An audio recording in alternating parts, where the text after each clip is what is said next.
Alright, welcome back everyone. So today we got a very fun video planned. We're going to be going over Doomfist post-patch in Season 2 of Overwatch 2. And there's a lot of good information in today's video. So if you guys enjoy this style of video and this type of content, definitely do consider subscribing because I've been uploading these daily. Channel's been doing well, so thank you guys once again for all the support. And let's get straight into this. Alrighty, so this video won't focus too much on the actual changes that happened, but rather I'm going to actually be commentating kind of like a VOD review of ZBRA here, how he's playing Doomfist, and how you guys can actually do the same thing. So the first thing you're going to want to notice here is his level of aggression, right? And that's something kind of I talked about a lot in my videos when it comes to mastering a hero, especially a tank, and especially something like the kit that Doomfist has, is that the more aggressive you are, generally speaking, the more rewarded you are. So what you see Doomfist here doing is he's basically just going for the supports and the squishies first. So if you were to look at the kill feed, you'll see the support Kiriko dying pretty fast, etc. So that's what he's doing. So he's diving the backline as fast as possible. Now, what a lot of, I guess, noobs or new beginners or just in general, people that are getting used to the hero of Doomfist, especially after Season 2, because a lot of people have been playing him, is that they're kind of standing still, poking, blocking, not really diving as much as they should be. And that's something you definitely do want to work on, because I think with his kit specifically, diving the back line throws your enemy team off quite a bit. So imagine you're fighting a team and they're kind of in front of you, right? And then next thing you know, Doomfist jumps from their backline all the way to your backline, starts poking your support. So what do you do as a tank? Well, you have to come back and save your support. That gives the other team so much momentum to push forward and actually shut you down. So Doomfist, like I said before, creates a lot of momentum for the team. So if you're someone and you're in a team with a bunch of talented players and you guys like to dive in as quick as possible, Winston used to be a very good hero at doing that and getting it done. But on the other hand, Doomfist now is actually extremely powerful and can deliver the same amount of destruction. So keep that in mind definitely, but however, that comes with certain skill. Alright, and the next thing I want to kind of go over is basically Doomfist ability to maintain his cooldowns, right? So as you guys know, with the recent change to Doomfist kit in general, enabling him to actually combo a lot more, right? So if you guys want to see the update that, you know, basically all the buffs Doomfist received and the changes for Season 2, definitely check out my previous videos, because I do talk about this a lot, so I'm not going to talk about it in this video. So focusing on the gameplay here and the VOD in general, is that he's maintaining his cooldowns where he's comboing from his E, shift to his right click. So he pretty much always has a skill up or a cooldown up. The thing is you have to focus on with Doomfist here is when you run out of your cooldowns, you're basically a sitting duck. Now luckily with the recent change to Doomfist, that is not as usual or as common as it used to be in Season 1, right? So a lot of cooldowns have been reduced, enabling him to actually stun a lot more and get a lot of combos off. So once again, as soon as you jump in a game, make sure you're practicing your cooldowns,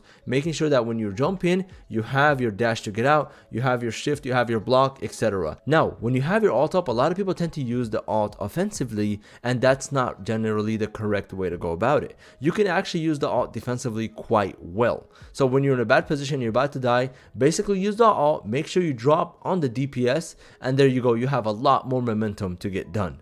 Alright, so the next thing is let's talk about what Doomfist is doing right. So the first thing I mentioned is basically his ability to maintain his cooldowns, making sure that he's aggressive as much as possible. Obviously that does come with experience.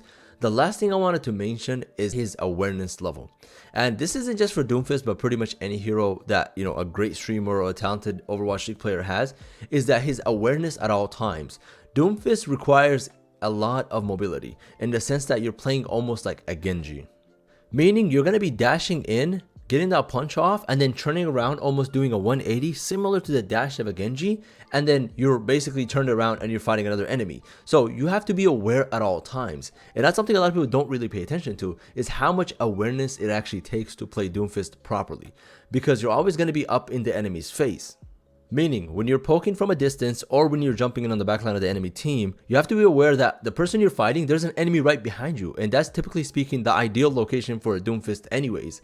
So being aware is a huge benefit on Doomfist. And that's something that you definitely do have to get through experience. And ZBRA has pretty much perfected this trade pretty well. And last but not least, let's kind of cover how ZBRA Doomfist is playing with his teammates against the other team. What he's doing right here through my point of view, basically, right? And let me know what you guys think so far, these tips, if there's something I left out, if there's something you guys want to add, or something you guys kind of appreciate and thought was a good tip. As always, I read all the comments and reply to all of them. So next, let's talk about how he's always protecting his team, right? So even though he's dashing in, doing damage to the enemy team, he noticed that his supports or his squishy DPS need help, then he would basically dash back, get them out of harm's way, and then focus that person he's fighting. So he's always all over the place, basically. Alright, and last but not least, let's cover something that ZBRA does quite often in his Doomfist, which I think makes him extremely powerful, is that he's always in the front line.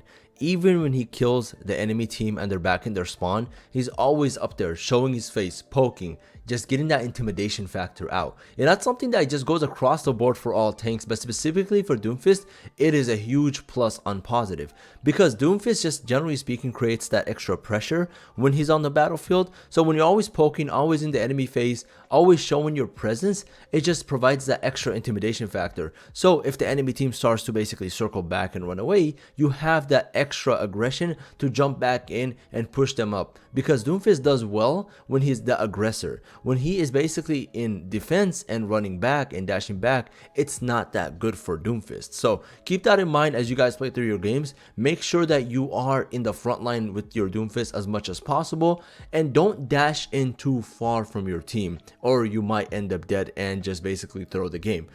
And once again, this is something that I thought was kind of interesting to go over, is notice how it's a 99% timer on overtime. So that was a recent change in the patch notes. So if you guys want to see that, definitely check out my previous video where I talked about, now that it's back to Overwatch 1 settings, it's basically you have to flip it from a 99%. So it always goes into overtime, and if the team were to hit it, you would have to wait again. So the games just go on a little bit longer. Hopefully that wasn't too confusing for you guys. And yeah, I hope you guys enjoyed this one quick video on ZBRA's Doomfist and how his playstyle is made. Generally speaking, what he does well, what he does wrong. Let me know what you guys think of this style of video. If you guys want me to do other heroes as well, be sure to drop suggestions down in the comment section. And as always, thank you guys so much for all the support. I'm thinking of implementing different style of videos in the future. So if you guys want to see that as well, stick around for sure.